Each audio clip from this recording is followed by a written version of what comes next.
ஒன்று இல்லை ரெண்டு இல்லை, சுமார் 1,18,000 கோடி ரூபாய் நாங்கள் இந்தியாவில் வந்து இன்வெஸ்ட் பண்ணுறோம் அப்படின்னு சொல்லி ஜப்பான் சொல்லியிருக்காங்க. மினசமா கொன்னிச்சிவா, நமஸ்கார்.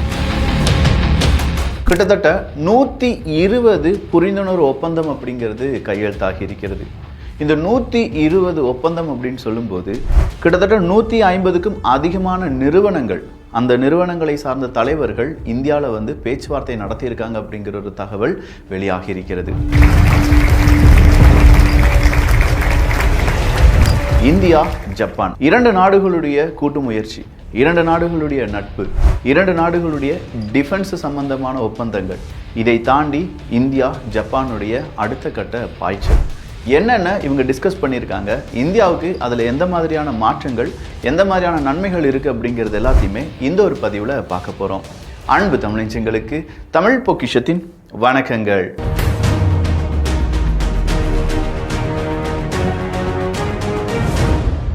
பதினாறாவது இந்தியா ஜப்பானுடைய ஆனுவல் சம்மிட் அப்படிங்கிறது நடக்குது. இதுக்காக தான் ஜப்பானுடைய புதிய பிரதமர் டக்கேச்சி அவர்கள் இந்தியாவுக்கு வருகை தருகிறார்கள். இந்த இரண்டு செய்திகள், அதாவது ஆனுவல் சம்மிட் அப்படிங்கிறது நடக்க போகுது, டக்கேச்சி அவர்கள் இந்தியாவுக்கு வரப்போகிறாங்க, பெருசாக டீல் ஏதோ நடக்க போகுது அப்படின்னு சொல்லி நிறைய பேர் யோசிச்சுட்டு இருந்த நேரத்தில் ஒன்று இல்லை இரண்டு இல்லை, 150 நிறுவனங்கள், 120 புரிந்துணர்வு ஒப்பந்தம், கிட்டத்தட்ட 2 ட்ரில்லியன் yen, ஜப்பானுடைய கரன்சியில் 2 ட்ரில்லியன் அப்படிங்கிறது நாங்கள் இன்வெஸ்ட் பண்ண போகிறோம். அடுத்த 5 வருடங்கள் இல்லாட்டி 10 வருடங்களில் 20 ட்ரில்லியன் yen அப்படிங்கிறத நாங்கள் இன்வெஸ்ட் பண்ணுறோன்னு சொல்லியிருந்தாங்க. அதனுடைய ஒரு பகுதியாக இப்போ வரையும் அவங்க 5 ட்ரில்லியன் yen அப்படிங்கிறத இந்தியாவில் இன்வெஸ்ட் பண்ண போகிறோம் அப்படின்னு சொல்லியிருக்காங்க. ஸோ இந்த இன்வெஸ்ட்மெண்ட் அப்படிலாம் கேட்கும்போது இது நமக்கு சம்மந்தம் இல்லாத செய்தி அப்படின்னு நினச்சிடாதீங்க. நம்ம வீட்டில் குழந்தைகள் படிக்கிறாங்க, நாம் எதிர்காலத்துக்காக ஏதோ யோசிச்சுட்டு இருக்கோம், இல்லை நாம் வெளிநாடுகளில் போய் செட்டில் ஆகிறதுக்கு ஏதாவது வாய்ப்புகள் இருக்கான்னு சொல்லி தேடிட்டு இருக்கோம் அப்படின்னா சில நாடுகள் இருக்குது. அந்த நாடுகளுக்கு ரொம்ப பெரிய அளவில் தேவைகள் இருக்கலாம். இப்போ ஜப்பான் மாதிரியான நாடுகளுக்கு டெக்னாலஜியில் அவங்க பெருசாக அவங்களுடைய ஒரு பெஞ்ச் மார்க்கை செட் பண்ணியிருந்தாலுமே அங்கே ஜனத்தொகை அப்படிங்கிறது ரொம்ப ரொம்ப கம்மியாயிட்டே இருக்குது. அப்போ இந்தியர்களுடைய வருகை இல்லாமல், இந்தியர்களுடைய அந்த ஒரு வளர்ச்சி இல்லாமல் ஜப்பானுடைய அடுத்த கட்ட வளர்ச்சியும் இருக்காது அப்படிங்கிறது ஜப்பானுக்கும் தெரியும். அதே நேரத்தில் ஆர்டிஃபிஷியல் இன்டெலிஜென்ஸ் அப்படின்னு சொல்லும்போது 500க்கும் அதிகமான முக்கியமான ஆர்டிஃபிஷியல் இன்டெலிஜென்ஸுடைய என்ஜினியர்ஸை நாங்கள் ஜப்பானுக்கு கொண்டு போயிடும் அப்படின்னு சொல்லி ஜப்பான் அறிவிச்சிருக்காங்க. அதுக்கு பதிலாக இங்கே இந்தியாவில் ஆர்டிஃபிஷியல் இன்டெலிஜென்ஸை சொல்லிக் கொடுக்கக்கூடிய, இல்லாட்டி அதை திறன்பட நடத்தக்கூடிய ஏகப்பட்ட நிறுவனங்களையும், தொழில் நிறுவனங்களையும், தொழிற்சாலைகளையும், அதே நேரத்தில் பயிற்சி கூடங்களையும் கொண்டு வர வேண்டும் அப்படின்னு சொல்லி ஜப்பான் ஆசைப்படுறாங்க. ஸோ ஒவ்வொன்றா அவங்க என்னெல்லாம் ப்ரெஸ் மீட்டு கொடுத்துருக்காங்களோ, என்னெல்லாம் அந்த டிராஃப்டில் இருக்கோ அதெல்லாமே உங்ககிட்ட நான் சொல்ல போகிறேன். ஃபர்ஸ்ட் ஒன், இந்தியாவுக்கும் ஜப்பானுக்கும் இடையே ஏற்பட்ட ஒப்பந்தத்தில் எக்கானாமிக் செக்யூரிட்டி அப்படின்னு சொல்கிறாங்க. எக்கனாமிக் செக்யூரிட்டி அப்படின்னு சொல்லும்போது semiconductors, critical minerals, artificial intelligence, clean energy, pharmaceuticals, இது எல்லாத்தையுமே இரண்டு நாடுகளும் சேர்ந்து ப்ரமோட் பண்ணுறதோடு மட்டும் இல்லாமல் இரண்டு நாடுகளும் அங்கேயும் இங்கேயும் சேர்ந்து உதவிகள் அப்படிங்கிறத செய்ய வேண்டும்னு சொல்லியிருக்காங்க. அடுத்ததாக deeper institutional and public private partnership.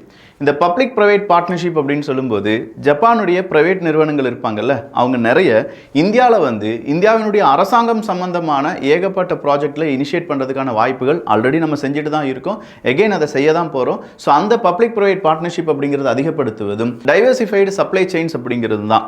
இரண்டு நாட்டுக்குமே காமனாக ஒரு எதிரி இருக்காங்க அப்படின்னா அது சீனா தான்.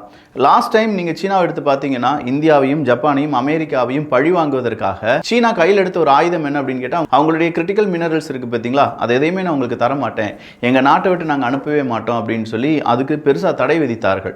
ஸோ இந்த ரேர் எர்த் எலமெண்ட்ஸ் அப்படின்னு சொல்லக்கூடிய அந்த எலமெண்ட்ஸ் அவங்க கிட்ட தான் கூடுதல் இருக்குது அப்படின்னு சொல்லி அவங்க தடை விதித்ததோடு சப்ளை செயின் பாதிப்பு அப்படிங்கிறது உருவானது.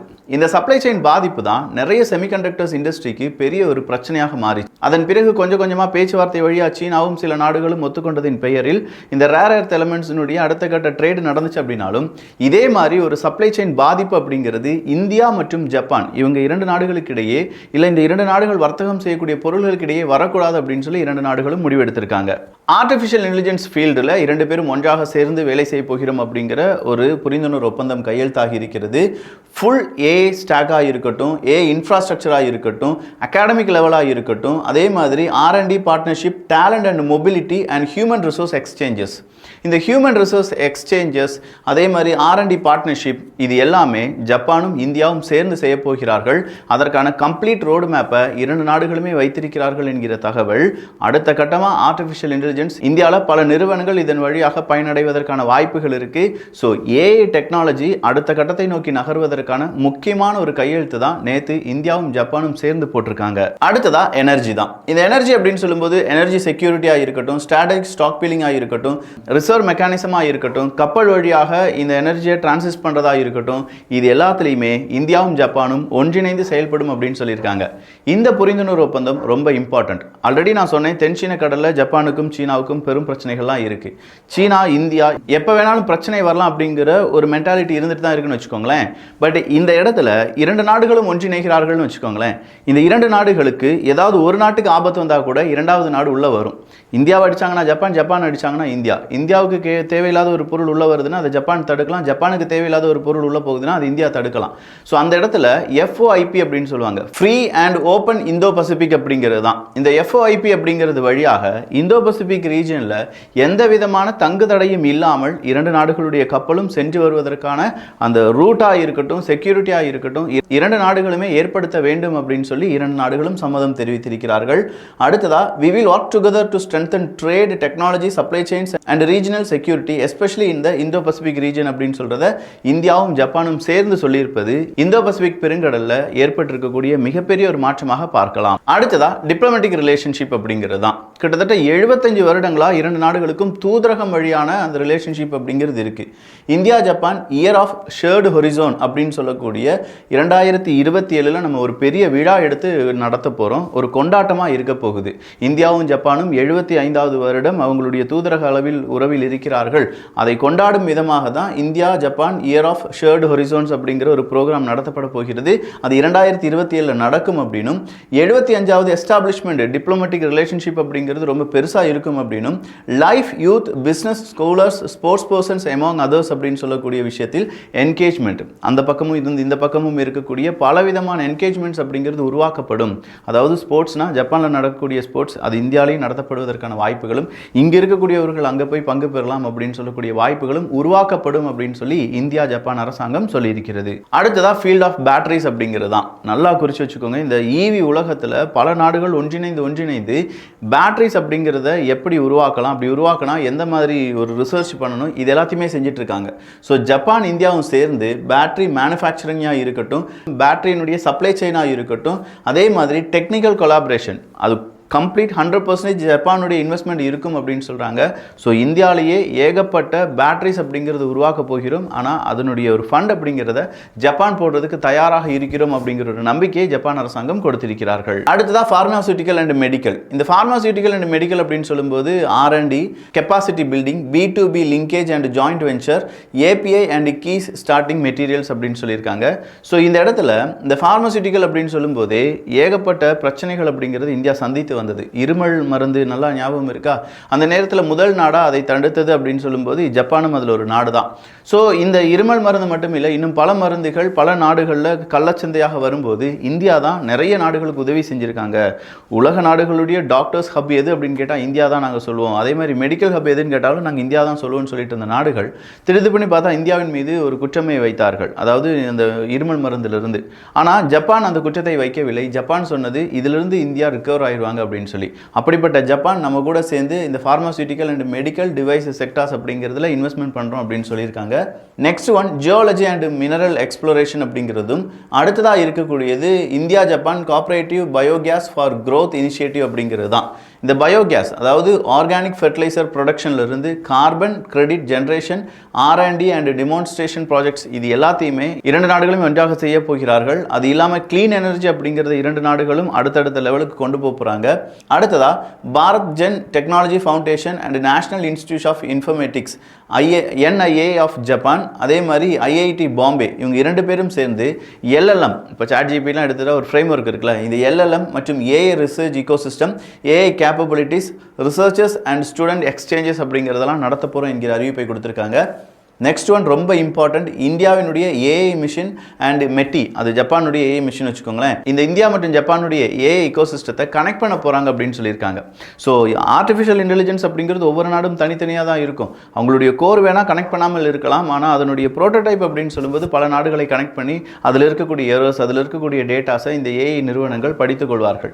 ஸோ அதே ஒரு நிலைமையில் ஏஐ டூல்ஸ் அப்படிங்கிறதுலாம் உருவாக்கப்பட்டு 2 நாடுகளுக்குமே அது மிகப்பெரிய நன்மையாக இருக்கும் என்று சொல்லப்படுகிறது. நெக்ஸ்ட் ஒன் அப்படிங்கிறது academic research cooperation and exchange between RIKEN Japan and centre of cellular and molecular platform, அதாவது சி கேம்ப் அப்படின்னு சொல்லுவாங்க.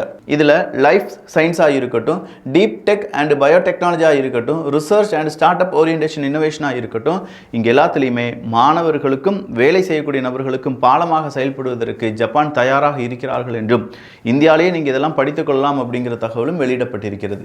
அடுத்ததா exchange of letters between IFSCA மற்றும் JFSA. இந்தியா மற்றும் ஜப்பான் எடுத்துக்கிட்டிங்கன்னா ஃபினான்ஷியல் அத்தாரிட்டிஸ் இன்க்ளூடிங் ஃபின்டெக், அதே மாதிரி ரெக்டெக்காக இருக்கட்டும், இந்தியாவினுடைய இன்டர்நேஷனல் ஃபினான்ஸ் சர்வீஸ் இக்கோசிஸ்டம் இதில் ஒர்க் அவுட் ஆகிட்டு இருக்கு.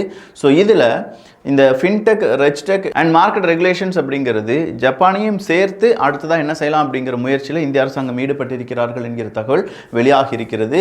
அடுத்ததாக national internet exchange of India, NIXI அப்படின்னு சொல்லுவாங்க. அதே மாதிரி Japan network information centre, JPNIC அப்படின்னு சொல்லுவாங்க. பொதுவாக இந்த இன்டர்நெட் இல்லாமல் இந்த உலகத்தால் இயங்க முடியாது. அப்படிப்பட்ட இன்டர்நெட்டில் ஏகப்பட்ட ரெஸ்ட்ரிக்ஷன்ஸ் இருக்கலாம். ஸோ ஜப்பானுக்கு உதவுறதுக்காக நம்முடைய நெட்வொர்க் சிஸ்டத்தையும், அதே மாதிரி நமக்கு உதவுறதுக்காக ஜப்பானுடைய நெட்வொர்க் சிஸ்டத்தையும் 2 பேருமே பயன்படுத்திக் கொள்ளலாம் என்கிற தகவல் வெளியிடப்பட்டிருக்கிறது. Next one next generation mobility partnership அப்படின்னு சொல்லியிருக்காங்க. Cleaner, safer and technology driven mobility infrastructure including rail roads, urban transports and aviation and logistics system அப்படின்னு சொல்லியிருக்காங்க. இந்த இடத்துல நமக்கு புல்லட் ட்ரெயின் அப்படின்னு சொன்னாலே ஞாபகத்துக்கு வர்றதோ ஜப்பான் தான். ஸோ ஜப்பானுடைய புல்லட் ட்ரெயின் அடுத்த கட்டத்தை நோக்கி அவங்க நாட்டில் செயல்படுத்திட்டு இருக்காங்க. அதே டெக்னாலஜியை இந்தியாவுக்கு நாங்கள் கொண்டு வர போகிறோம். அகமதாபாத் ரூட் இருக்கு பாருங்க, ஒரு 508 கிலோமீட்டர் ரூட்டு. அந்த ரூட்டு ஃபுல்லாகவே புதுசாக வரக்கூடிய ஜப்பான் டெக்னாலஜி தான் பயன்படுத்த போகிறோம் அப்படின்னு சொல்லி இந்திய அரசாங்கம் சொல்லியிருக்கிறது. அது என்ன டெக்னாலஜி அப்படின்னு கேட்டிங்கன்னா நெக்ஸ்ட் ஜெனரேஷன் E10 ஷின்கென்ஷன் அப்படிங்கிறது தான். மும்பை அகமதாபாத் புல்லட் ட்ரெயின் அப்படிங்கிறது இந்த டெக்னாலஜியின் அடிப்படையில் தான் உருவாக்க போகிறாங்க. மணி நேரத்துக்கு கிட்டத்தட்ட 320 கிலோமீட்டர் ஸ்பீடில் போகக்கூடிய அதிநவீன புல்லட் ட்ரெயின் அப்படிங்கிறது தான் இந்த ட்ரெயினுடைய இனிஷியேட்டிவ். 2030 இது கமர்ஷியலாக கொண்டு வருவாங்க அப்படின்னு சொல்லியிருக்காங்க. பட் 2030 அதுக்கான கம்ப்ளீட் வேலையும் இந்தியாவில் முடித்து வைக்கப்பட்டு டோட்டல் அளவாக நமக்கான புல்லட் ட்ரெயினில் ஃபாஸ்டஸ்ட் ட்ரெயின் இந்த ட்ரெயினாக தான் இருக்கும் அப்படின்னு சொல்லப்படுது. மும்பை இல்லாட்டி இந்த அகமதாபாத் காரிடார் அப்படிங்கிறதை கடப்பதற்கு வெறும் 2 மணி நேரம் 7 நிமிஷத்தில் முடிஞ்சிடும் அப்படின்னு சொல்கிறாங்க. ஜப்பானுடைய சிக்னலிங் சிஸ்டம், ஏன்னா இந்த புல்லட் ட்ரெயின் ரொம்ப ஃபாஸ்ட்டாக போயிட்டு இருக்கு, 320 km/h அப்படின்னு சொல்லும்போது சிக்னல்ஸ் ரொம்ப ரொம்ப இம்பார்ட்டன்ட். ஸோ ஜப்பானுடைய சிக்னல் சிஸ்டமே இதற்கு பயன்படுத்தப்படும். அந்த டீமே இங்கே வந்து சிக்னல்ஸ் எல்லாமே இன்ஸ்டால் பண்ணுவாங்க அப்படிங்கிறது இதில் கொடுத்துருக்கக்கூடிய தகவல். அடுத்ததாக டிஃபென்ஸை பொறுத்த வரைக்கும் ஜப்பானுடைய புதிய திட்டங்கள் நிறைய இருக்குது. அதில் இந்தியாவை கண்டிப்பாக சேர்ப்போம் அப்படின்னு சொல்லியிருக்காங்க. இதுக்காகவே இந்த வருஷம் முடிகிறதுக்கு முன்னாடி 2+2 ஒரு மீட்டிங் அப்படிங்கிறது இருக்கும். அந்த 2+2 மீட்டிங், அதாவது இந்தியாவிலேருந்து 2 பேர், ஜப்பான்லேருந்து 2 பேர், அந்த மீட்டிங் முடிந்த கையோடி ஏகப்பட்ட டிஃபென்ஸ் அக்ரிமெண்ட் நம்ம சைன் பண்ண போறோம் அப்படின்னு சொல்லியிருக்காங்க. இது எல்லாமே இந்தியா ஜப்பான் உறவில் அடுத்த கட்ட ஒரு மைல்ஸ்டோன் அப்படின்னு சொல்லலாம். ஸோ இந்தியாவினுடைய வளர்ச்சி நம்முடைய அண்டை நாடுகள், நம்முடைய நட்பு நாடுகள் இவங்களுடன் சேர்ந்து அவங்களையும் வளர்த்து விட்டு நாமும் வளர வேண்டும் அப்படிங்கிறது தான் குறிக்கோளாக இருக்கும். பார்க்கலாம் அடுத்த கட்ட நகர்வு என்னவாக இருக்கும் என்று. இதை பற்றி உங்களுடைய கருத்துக்கள் என்ன அப்படிங்கிறத கீழே கமெண்ட் பாக்ஸில் வந்து சொல்லுங்க. நல்லதை பகிர்ந்து நல்ல சமுதாயத்தை உருவாக்குவோம். நன்றி, வணக்கம்.